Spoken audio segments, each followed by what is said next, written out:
Dan kita mohon ampun pada Allah dan taubat kepada Allah dengan taubatan nasuha. Kita yakin dosa-dosa kita akan diampuni oleh Allah Subhanahu wa taala. Kemudian kesempatan yang paling baik kita untuk berdoa. Rasulullah pernah mengatakan khairud doa ad-du'a'u bi Arafah. Sebaik-baik doa adalah doa yang diucapkan di Arafah. Khairul doa ad-du'a'u bi Arafah. Sebaik-baik doa adalah doa yang diucapkan di Arafah.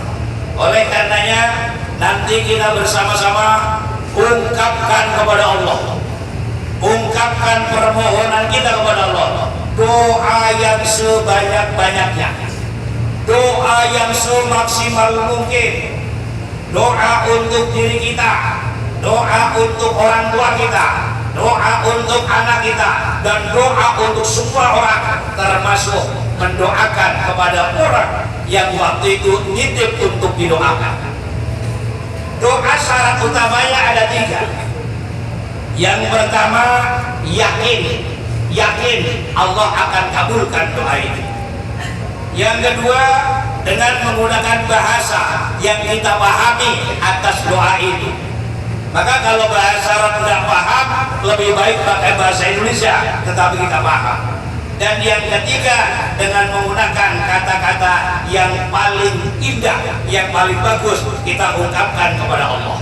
Kalau kita bersama-sama berdoa seperti itu, Allah mengatakan, ud'uni, berdoalah kamu kepadaku, astajib lakum, maka akan aku kabulkan. Doa di Arafah mesti diijabah Allah Subhanahu wa taala. Ada satu hadis mengatakan, dosa besar kalau ada orang menganggap doa di Arafah tidak diterima oleh Allah.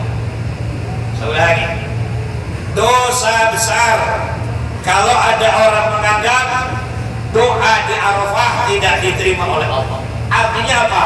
Doa di Arafah mesti akan diterima. Termasuk tobat di Arafah mesti akan diterima. Maka kita yakin semua jamaah haji, khususnya jamaah haji risalah, dosa-dosanya diampuni Allah Subhanahu wa taala, dan saya yakin doanya semua diijabah Allah Subhanahu wa taala.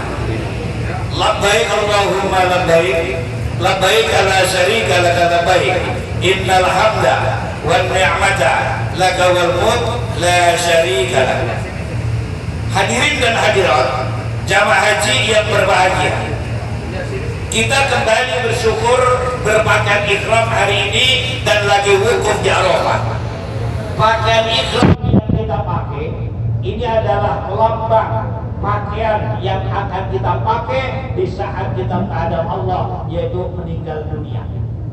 Sehingga hari ini mari kita rasakan betul bahwa cepat atau lambat kita akan tinggalkan kemewahan dunia.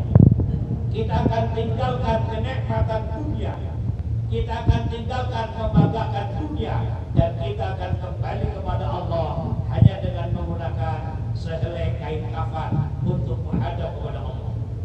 Jabatan yang kau punya akan ditinggalkan, kekayaan yang kita miliki akan ditinggalkan, seluruh yang kita banggakan di dunia akan kita tinggalkan, termasuk anak, cucu, mantu, semua kita tinggalkan.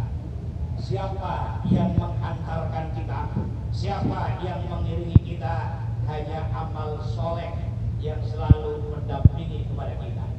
Sehingga kaum muslimin, marilah kita bersama-sama di saat kita melaksanakan ibadah haji, berlomba-lomba untuk banyak melaksanakan amal soleh, karena amal soleh itu yang akan abadi menemani kita.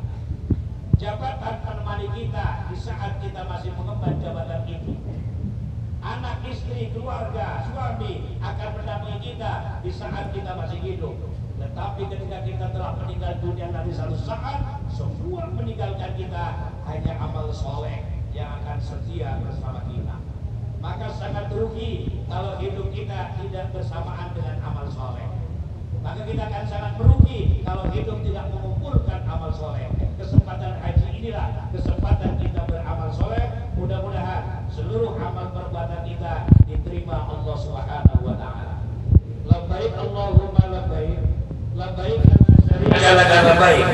innal hamda wan ni'mata laka wal mulk la syarika lak.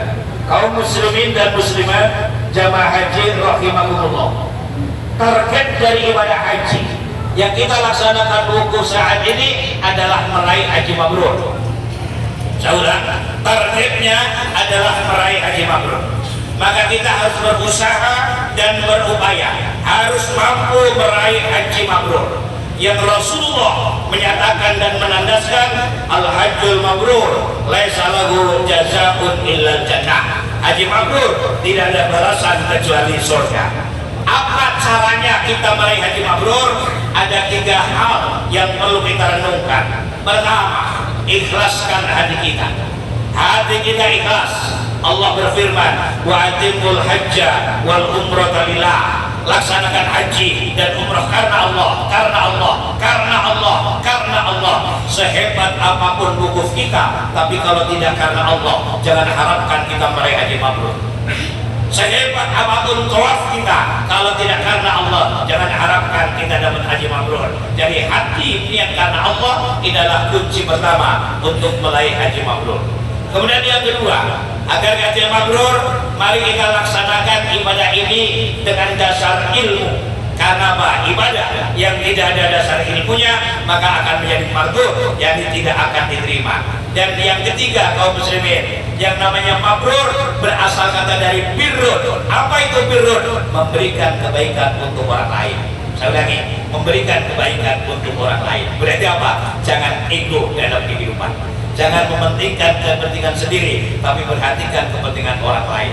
Kalau hati kita ikhlas, didasari dengan ilmu, dan kita selalu bermanfaat bagi orang lain, insya Allah haji kita menjadi haji yang mabrur. Dan kalau kita mendapat haji yang mabrur, kita akan mendapatkan balasan surga dari Allah Subhanahu wa Ta'ala. Amin ya Rabbal Alamin.